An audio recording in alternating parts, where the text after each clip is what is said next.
This video is sponsored by BetterHelp.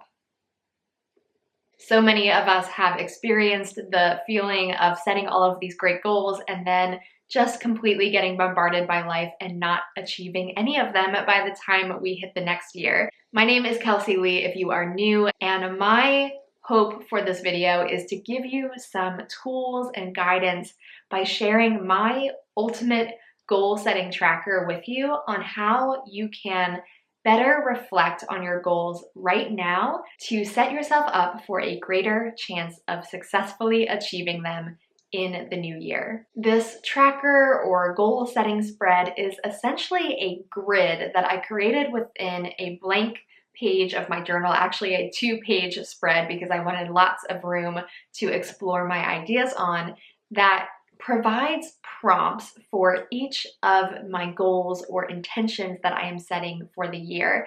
And these prompts are basically there to help guide me through how to ensure that these goals are ones that I'm creating clear pathways for and really setting myself up for success. And these prompts are ones that really can apply to any goal that you are setting. So I'm really excited to share them with you so that you can start applying them right away to your personal goals and intentions for the new year. So without further ado, I am actually going to take you to my desk and show you my journal spread and walk you through all of the different components so that you can create your own, whether that is in your own journal if you want to have that with you, or you could also do this in an Excel sheet or a Google Doc, whatever is going to make the most sense for you. So let's get started. So here she is, my ultimate goal setting spread. This is how I set my goals at the beginning of the year and also how I track them throughout the year as the months go by. And I do want to point out before we dive into the sections of this grid and the spread, one would be, this looks very complicated because it's a lot of text on one page, but it's actually very, very simple and is really just a list of prompts for you to ask yourself about each of your goals. And I will walk you through what each of these prompts or sections is and how I use it to help me break down my goal and make it more feasible. The second thing I want to mention is that before I actually moved on to this stage, I took some time to first just identify some of my intentions for the year. And I like to do this in a very visual format. So I looked for photos and created a little spread on canva.com, which is a design website that you can use for free to create a vision board of sorts in my journal, identifying my intentions for the year in a very visual format. And after I identified what my intentions were going to be for the year, I then took some time to think about how I wanted to approach my intentions and my goals for the year. How we approach something or the attitude we bring toward our goals is also extremely important. And so I took some time to essentially think of 4 guideposts, or you could call these 4 words of the year, that helped me to really frame how I was going to approach my goals. And so those words were present, because I wanted to be present in the moment, focus on what I can control now, and practice presence in my mind, body, and soul. I also wrote down process because I really wanted to focus on the process instead of the outcome and commit to the actions that would amount to steady progress. I also wrote down prioritize because I wanted to really focus on investing my time and energy wisely into the things that matter most, and to be able to determine my priorities so that I can eliminate the non-essentials and remove obstacles to contributing at the highest level to only that which is essential. I will say I feel like I did not handle prioritization very well when setting my intentions. The fact that I have so many intentions, as you're going to see, in itself is not really a good way of handling prioritization. And so I probably would recommend, after you write down a list of your intentions for the year, decide which ones are going to be your top 3 priorities, or even better yet, the one priority. If you're only going to achieve one of these goals, which one is it going to be? Which one are you going to put your energy into if everything else needs to fall by the wayside? And finally, my fourth word, you can tell they're all P words. My fourth one is prayer, because I am a believer and I want to make sure that I'm bringing my worries and my emotions and questions to God in prayer as I'm trying to achieve my goals. So once I have set up that framework, then I turn to my intentions and how I'm actually going to make them happen throughout the year. And so I'm going to now walk you through this grid and how you can apply it to your own goals and intentions for the year. Now, I do recommend doing this in a notebook, or an Excel doc would work great as well if you want to follow along. While I personally chose to create a grid format, that's by no means necessary, and especially if you're working in a smaller notebook, you may actually prefer to do a goal per page or something like that, so that way you can write as much as you want for each of these categories. But essentially what I did is I wrote my intentions or my goals on the left-hand column, and then across the top I created a row with each of my prompts. And so my intentions for this year were to work on my novel. This is my third novel in a series, and it was really important to me to make this a priority. I will say, as you might be able to tell from my check-in and progress over time, I did not do a good job at actually keeping this a priority, in part because, like I said, I put too much on my plate for this year, and I think moving into this next year, what I'm going to do is actually limit myself to only 3 intentions. I can have some other habits and goals in mind for the year, but really focusing on a top 3 I think will be really helpful. So I have writing my book, my journal practice for mental health and documenting life, studying the New Testament and growing closer to Jesus, reading more books, working out and moving my body, and having less time being sedentary, less social media and breaking the addiction, trying to stop comparison, and resetting my morning routine, and essentially trying to spend less time in bed after waking up, just sort of lying there and not doing anything. I want to just get started with my day. And then what I do is I focus in on one intention, one goal that I've set for myself, and I work down this list to figure out what that looks like in the ideal format, what is the bare minimum for that goal, what is the first step I need to take towards achieving that goal, how much time is going to be required, what systems can I put in place to make it happen, what rules do I need to follow if I'm going to actually be successful, how can I make it easier on myself, and finally, how can I make it enjoyable? So I'm going to walk you through this by the prompts instead of by the intentions, so that way you can get an idea of what each prompt looks like for a variety of different goals. So my ideal is the first part of setting my intention, and this is basically, in a perfect world, what would it look like to follow through on this goal if everything was going exactly according to plan and I was able to work at my 100% productivity. So I'm not going to share every single one of these for every intention, but I'm just going to give you a few examples. For my book reading goal of reading more books, I set a specific ideal goal of reading 50 books this year, with more than half of those books in print. I also have working out, and if that's something that you plan on doing as well, you might set a specific time goal of how often you want to work out as your ideal.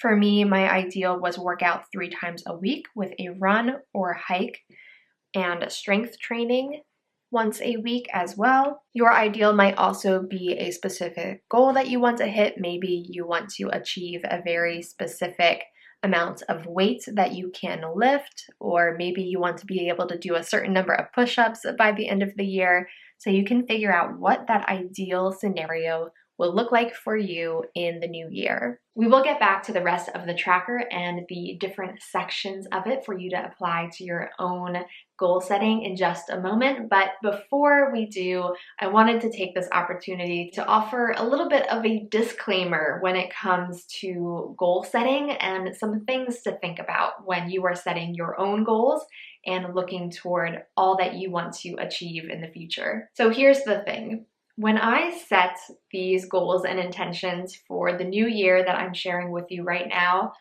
I wasn't really playing fair. I wasn't being fair to myself because I set a ton of intentions and goals as if nothing had changed in my life, as if I was going to be operating at 100% productivity, same as always. And the fact of the matter is that was a really unfair expectation to put on myself because I was grieving.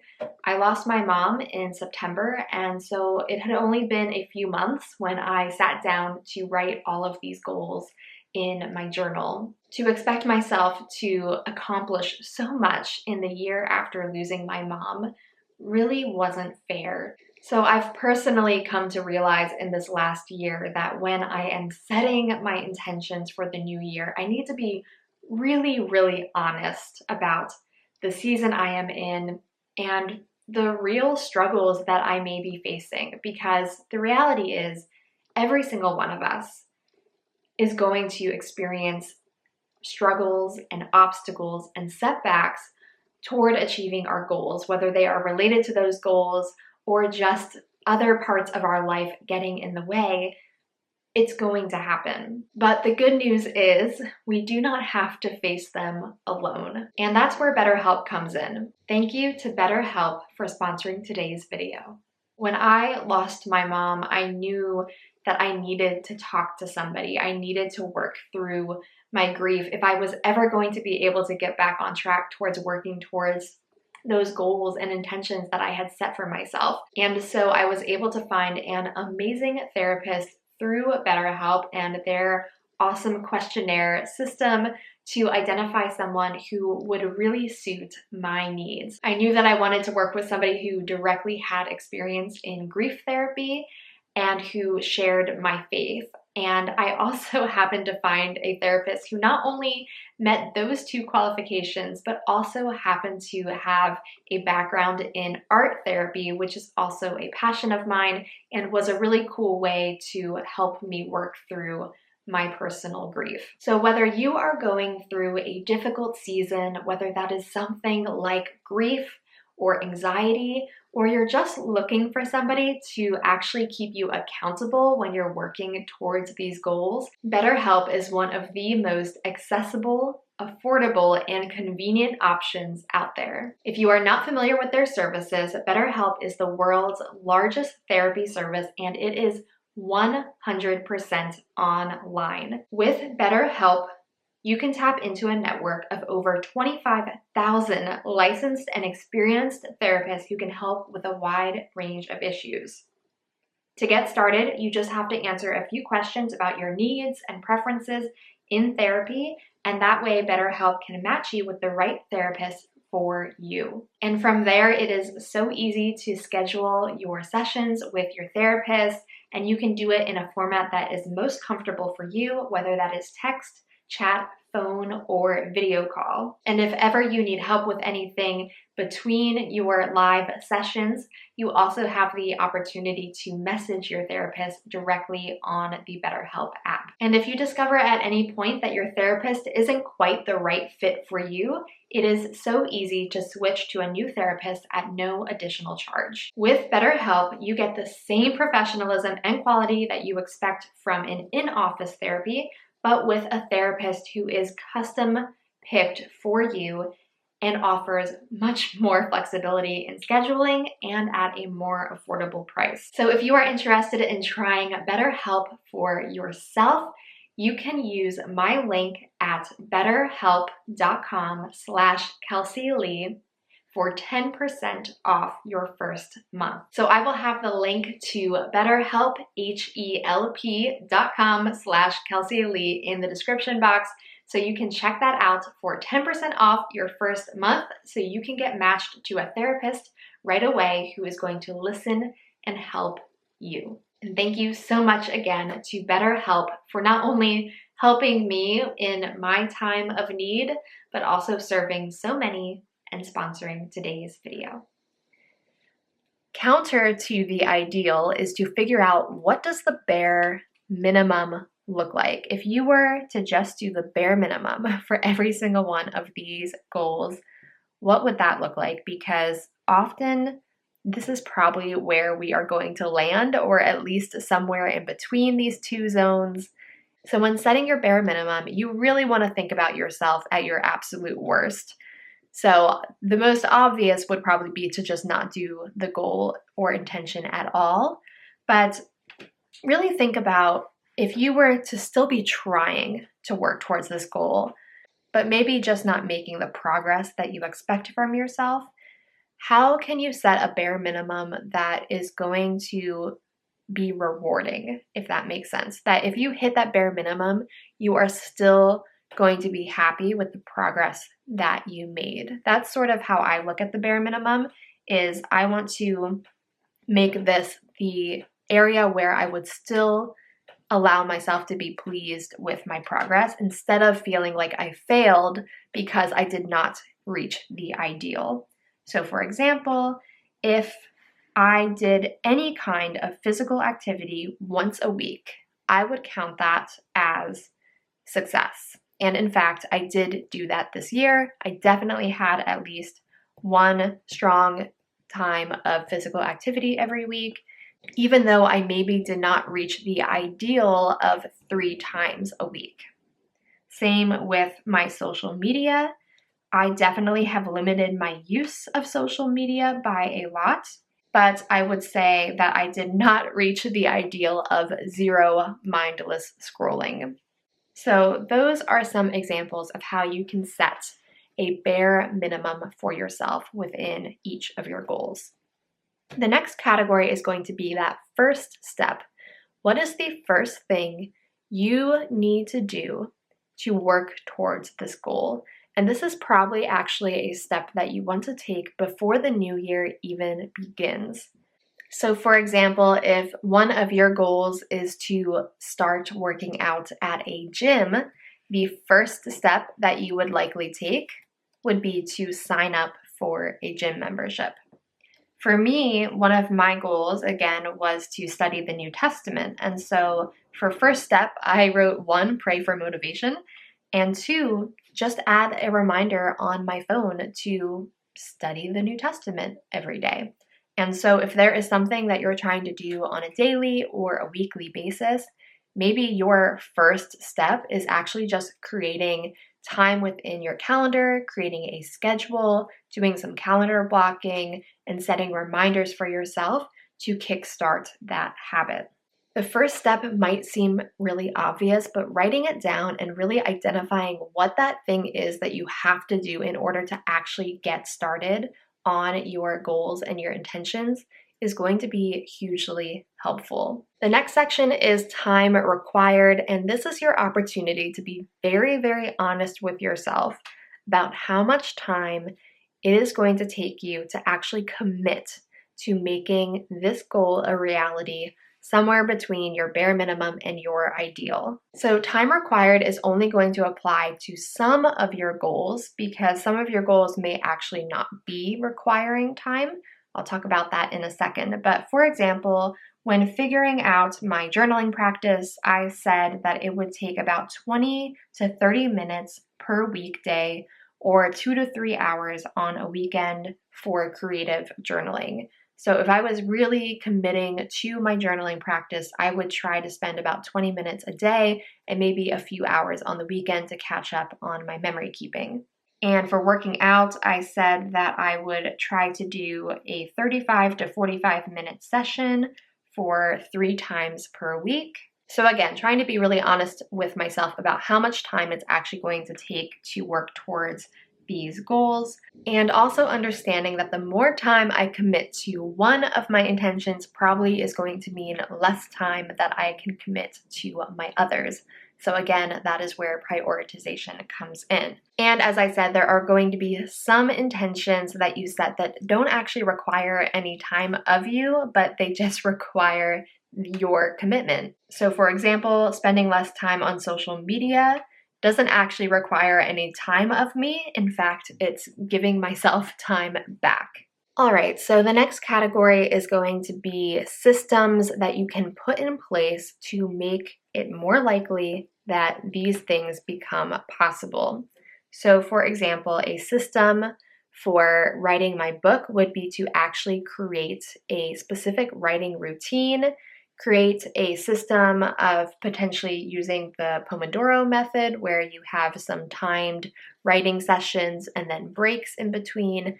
That could be a really effective system for actually achieving this goal. You might also consider time of day when working through your systems. If you are trying to work out, you might create a system of going to the gym every morning before work or every Wednesday and Friday before work. The next category is the rules that you set for yourself. For example, if you have set a goal of eating more healthy foods, maybe one of your systems is going to be that you have a weekly meal planning session on Sundays, and then one of your rules is that you're not allowed to have any sweets during the week. That could be one rule for yourself. For me, I have some rules about how often I have to do certain things. So for my journaling practice, my rule is that I must journal once a week. And I also set some rules just sort of from a mental health perspective, like journaling for me first and not to perform, and making sure that I'm journaling how I feel and not just what's happening in my day. So those are some rules that I set for myself for that one. I also set some rules for engaging with social media less. So if one of my systems was to use the automatic phone app lockout that you can set on your phone for social media, where it times out after 30 minutes of social media use, and you technically are not supposed to be able to access social media anymore. But there's that little message that always pops up that says, essentially, do you want to ignore the timeout and keep hanging out on social media? And my rule for myself was no ignoring timed lockouts. Once I hit that time, the rule was that I cannot ignore it. And then one more example would be for resetting my morning routine. I had a rule that I could spend no more than 10 minutes in bed after I already woke up. So that way I would not just be lounging there for a long time. 10 minutes and it was time to get up was my rule. And now we get to the last two categories, which are definitely the most fun, which are how you make it easy and how you make it enjoyable. So making it easy is exactly what it sounds like. It is the things that you can do to just make it easier to actually do these goals. So for example, if I'm working on my book, one of the ways I can make it easier is just to always have my manuscript open on my desktop. If I am trying to read more books, choosing audiobooks over other options of things to listen to when I'm in the car, like YouTube or podcasts, that is going to be a way to make it a lot easier for me to follow through on my reading goal.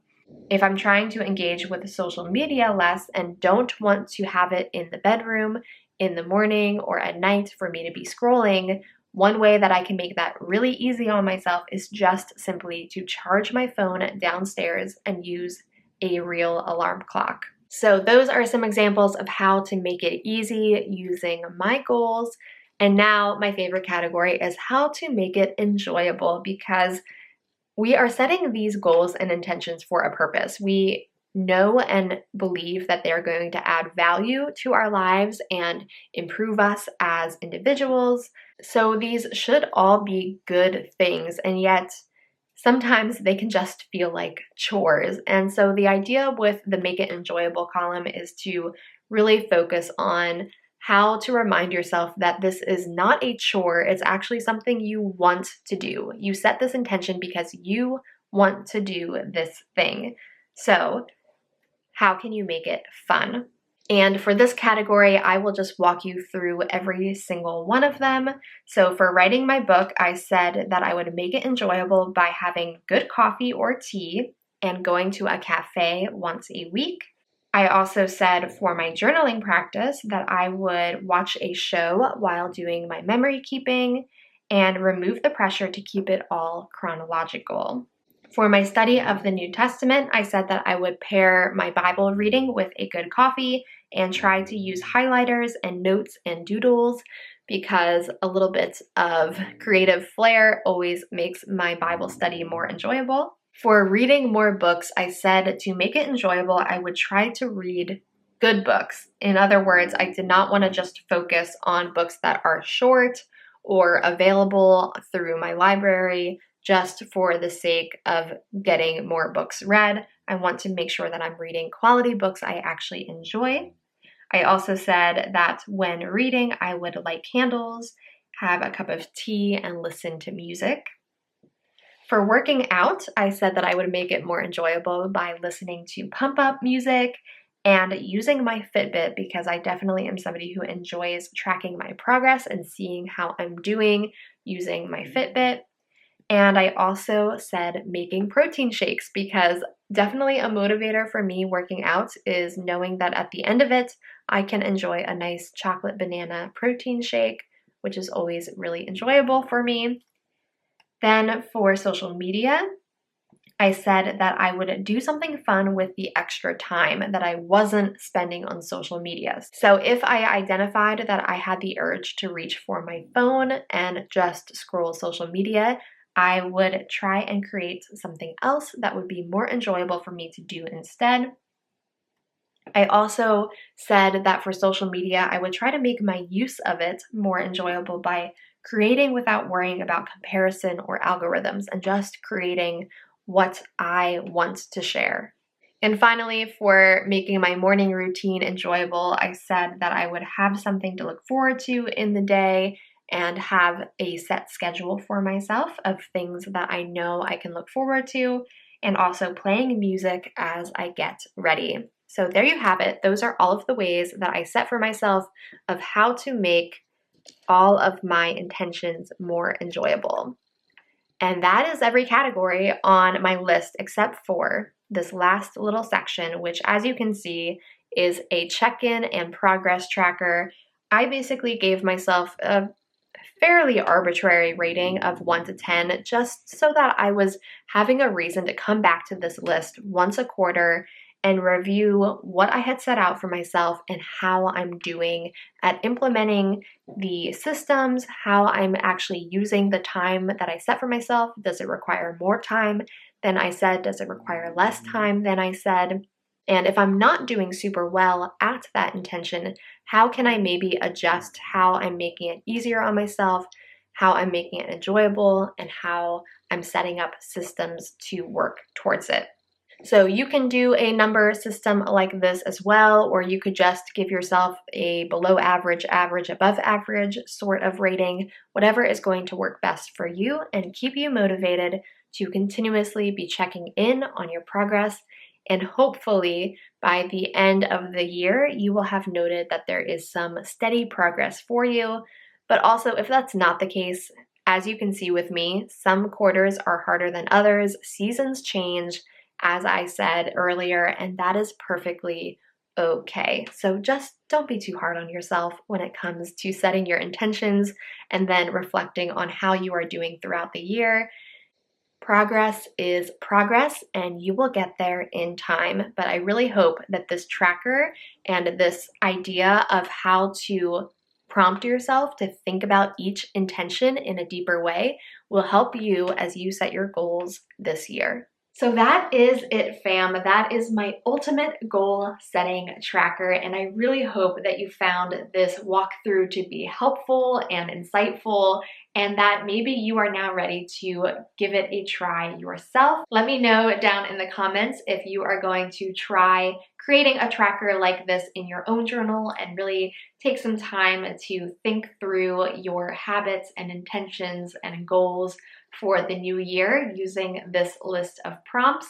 and let me know one goal or one intention that you are setting for the new year and how you are going to make it fun. I'd love to know that in the comments. If you enjoyed this video, please do give it a big thumbs up. And if you want to see more from me, do hit the subscribe button so that you get notified when I have new videos come out. Thank you again to BetterHelp for sponsoring today's video. If one of your intentions for the new year is to finally sign up for therapy, because I believe we all should be in therapy with someone just to have somebody to talk to, do check out BetterHelp using the link below. That's going to be everything for this video, but if you want more end of year trackers, do check out my reading tracker. That's a really great one to also add into your journal as we wrap up the year, or you can check out my latest video. And until next time, keep exploring your abiding creativity and document a life abiding in faith, hope, and love.